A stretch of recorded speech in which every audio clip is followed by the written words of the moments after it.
សួស្តីបងប្អូនទាំងអស់គ្នាថ្ងៃនេះគឺមកបង្ហាញនៅក្នុងវីដេអូទី3នេះនិយាយអំពីការបើក Microsoft Word ការសរសេរអត្ថបទការបន្ថែមកណ្ដាលហើយ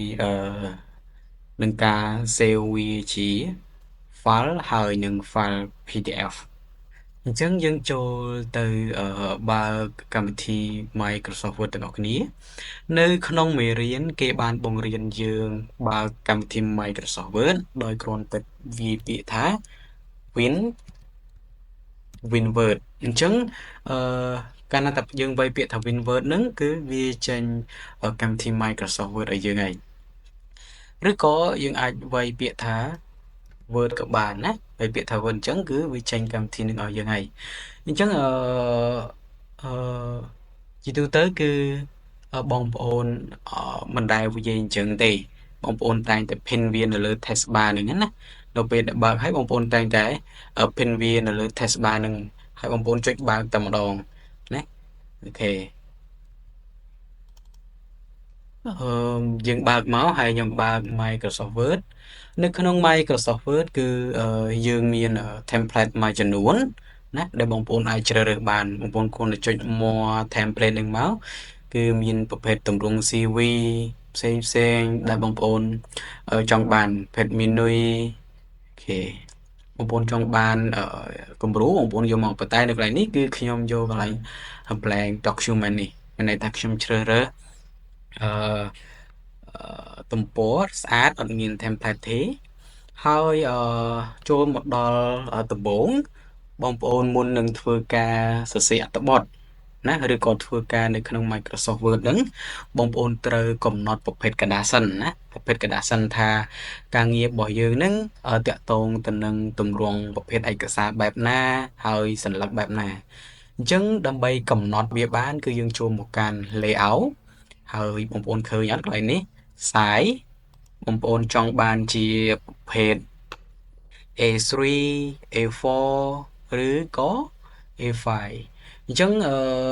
បងប្អូនអាចកំណត់បានណានៅកន្លែងនេះគឺខ្ញុំជ្រើសរើសយក A4 អូខេហើយកណ្ដាស់របស់ខ្ញុំបងប្អូនការងាររបស់បងប្អូនចង់បានជាកណ្ដាស់ផ្ដេក landscape ឬក៏ portrait ណាអូខេអញ្ចឹងខ្ញុំយកជ្រើសរើសជា portrait ហើយ margin របស់ខ្ញុំកំណត់យកវា normal ឬក៏បងប្អូនចង់បាន margin ឲ្យតូចបងប្អូនយក narrow នឹងមកណាឬក៏ចំណង់ចំណូលចិត្តបងប្អូនចង់បានបែបណាបងប្អូនជ្រើសរើសមកកន្លែងនេះមកនេះគឺជាការកំណត់កណ្ដាស់មុននឹង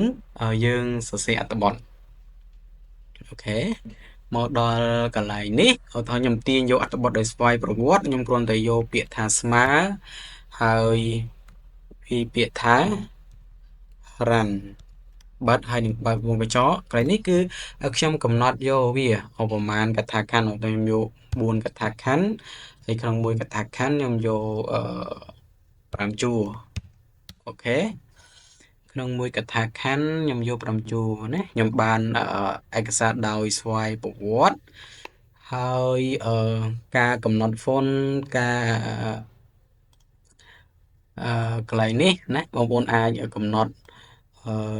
លេងវាជាមួយនឹង style ប្រភេទអក្សរបានណាបងប្អូនចង់បានកណ្ដាល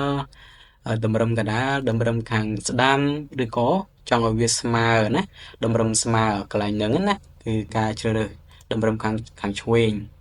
អូខេហើយបន្តមកទៀតគឺ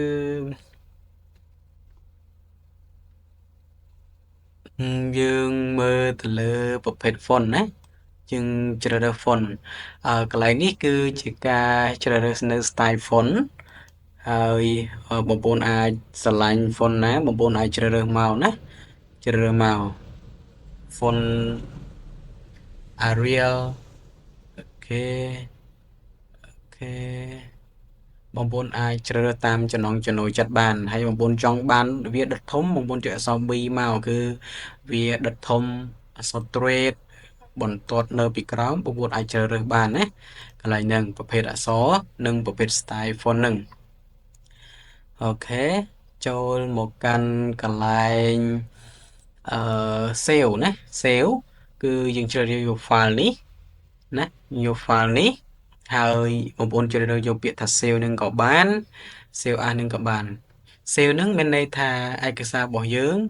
នៅមិនទាន់បាន save ចូលក្នុង computer នៅឡើយទេចំណែកឯ save as នេះគឺមានន័យថា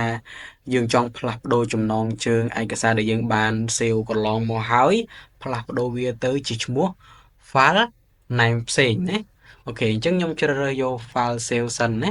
file save សិនហើយខ្ញុំជ្រើសរើសយកទីតាំងដែលខ្ញុំចង់ដាក់ឲ្យថាខ្ញុំយក browser ហើយខ្ញុំជ្រើសរើសយកនៅ desktop ខ្ញុំចង់ដាក់វានៅលើ desktop នៅក្នុងនេះខ្ញុំចង់ឲ្យបងប្អូនទាំងអស់គ្នាយល់ណាតកតងទៅនឹង try C ហើយនឹង try D try C បើសិនជាបងប្អូនមានឯកសារណាសំខាន់ខ្ញុំឲ្យអត់ចង់ឲ្យបងប្អូន save នៅក្នុង try C ទេណាខ្ញុំចង់ឲ្យបងប្អូន save នៅក្នុង try D វិញណាអូខេកន្លែងហ្នឹងអញ្ចឹងកន្លែងនេះគឺខ្ញុំជ្រើសរើសយក try C ណាគឺនៅ desktop ហើយnhưខ្ញុំ VIP អីចឹងទៅ test 1អីចឹងទៅណាខ្ញុំ save វាមកហើយនេះដែលយើង save នេះគឺជា file document ណា file document ជា file Word ដែលយើងអាចកែប្រែបាននេះគឺខ្ញុំចុចពាក្យថា save អញ្ចឹងយើងបានហើយគឺយើងក៏លេខមកមើលកន្លែងនេះគឺយើងឃើញមានចំណងជើងឈ្មោះឯកសាររបស់យើង save test 1នេះណាអូខេចឹងបើសិនជាបងប្អូនចង់យកឯកសារនឹងទៅ print ចង់យកផ្ញើឯកសារនឹងទៅឲ្យគេមើលឬក៏កែបងប្អូនផ្ញើជា file PDF ទៅឲ្យគេ print ណាបើកាលណាតែយើងផ្ញើជា file Word អញ្ចឹងទៅឲ្យគេ print គឺ computer នឹងវាអាចរត់ខុសពី style របស់យើងកំណត់អញ្ចឹងដើម្បី save ជា PDF បានគឺយើងចូលមកកាន់ file មកហើយយើងយក save as នេះណាយើងយក save as នេះមកត្រង់នេះគឺយើងជ្រើសរើសយកកន្លែងដែលយើងចង់ផ្ទុកនឹងទៅណា file Word ហើយនឹង file PDF បងប្អូនដាក់វាកន្លែងតែមួយទៅណាអូខេខ្ញុំជ្រើសរើសយកកន្លែងនេះហើយវាចេញ PDF ឲ្យយើងអញ្ចឹង file PDF នេះគឺយើងបំលែង file Word របស់យើងឲ្យទៅជា PDF ហ្នឹងដើម្បីយើងយកទៅ print ឬក៏ផ្ញើទៅគេនៅពេលដែល computer គេបើកទៅគឺវាអត់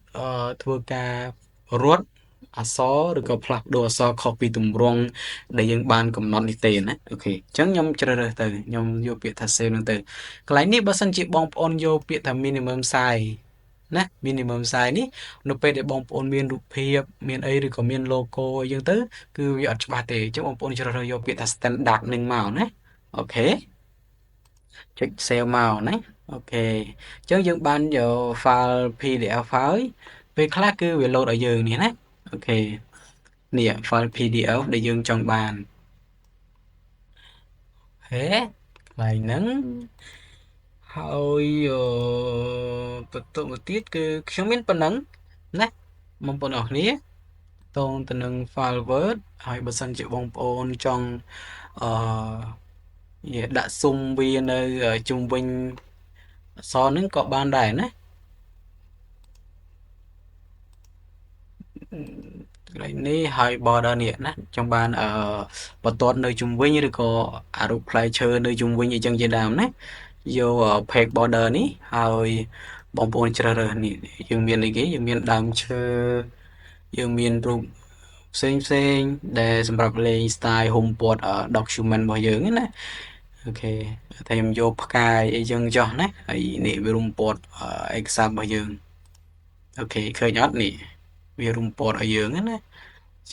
អូខេកន្លែងនេះហើយបងប្អូនចង់យកបន្ទាត់ក៏បានដែរណាចង់បានជាបន្ទាត់ដែល homeport